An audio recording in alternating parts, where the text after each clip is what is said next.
안녕하세요, IoT 마스터 오블입니다. 요즘 우물천장이나 커튼박스, 주방 상부장 아래 같은 곳에 간접등을 많이 넣으시는데요. 간접 조명도 여러 가지가 있다는 거 아시나요?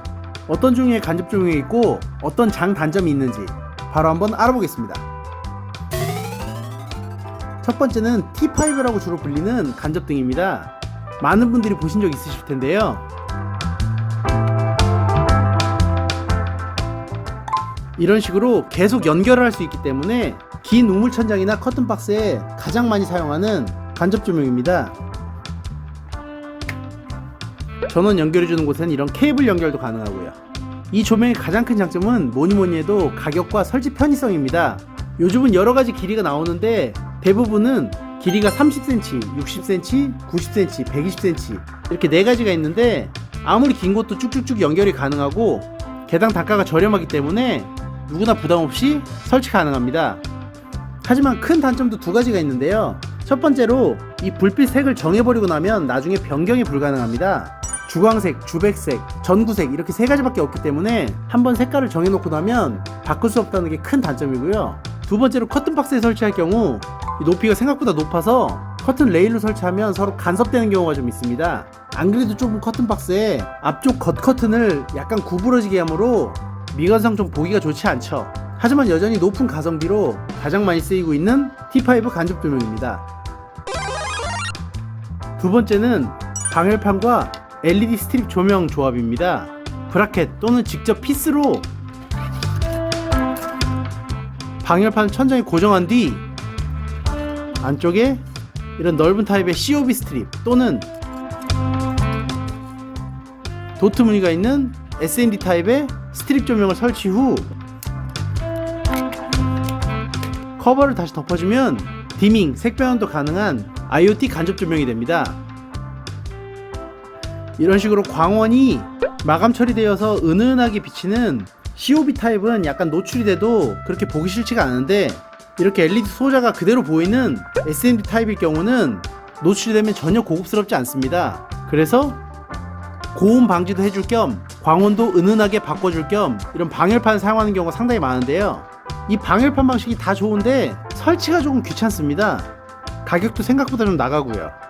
안전이나 미감을 위해서 당연히 해야 되는 건 맞지만 커팅도 힘들고 꺾여있는 부분 같은 경우는 시공도 조금 힘들었는데요. 그래서 새로운 방열판이 나왔습니다.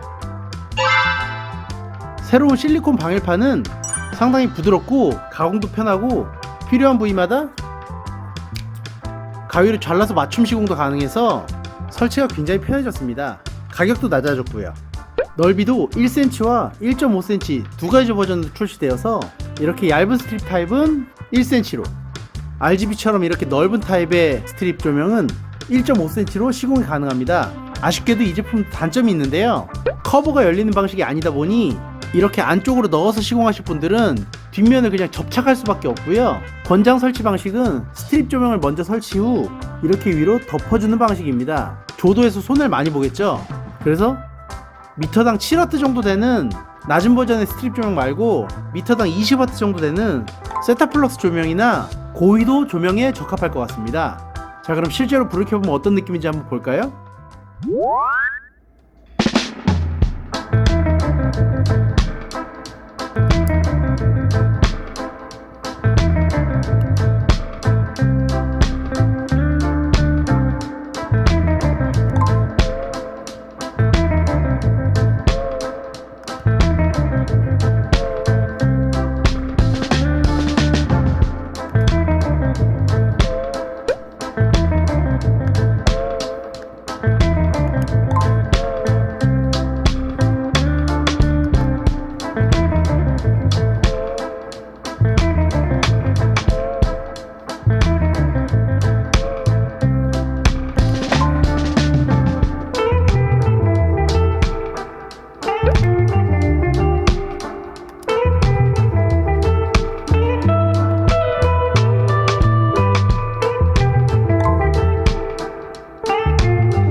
어떠신가요? 여러가지 간접 조명 상당히 예쁘죠? 요즘은 옛날처럼 거실 한가운데, 방 한가운데 조명을 설치하는 방식이 아니라 대부분 다운라이트나 간접 조명으로 광원이 보이지 않도록 은은하게 비춰주는 게 추세라 이런 간접 조명들의 역할이 더욱더 커지고 있습니다. 특히 IoT와 맞물리면서 이 유행은 점점 더 심해질 거로 보여지는데요. 저렴하고 설치 편하지만 빛 선택이나 예쁨이 조금 아쉬운 T5, 빛은 예쁘지만 설치가 다소 힘든 방열판 방식, 설치 편하지만 조도를 손해를 보는 실리콘 방열판, 이 방식들을 잘 알아두셨다가 우리 집에 더욱더 예쁘고 잘 어울리는 간접 조명을 하시길 바라겠습니다. 이 영상으로 다양한 조명과 방열판을 알게 돼서 유익하다고 생각되시다면 구독과 좋아요 눌러주시고요. 댓글과 알림 설정도 부탁드려요. 전 다음번에 더욱 신기한 제품, 다양한 정보로 다시 돌아오겠습니다. 지금까지 IoT 마스터 오블이었습니다. 감사합니다.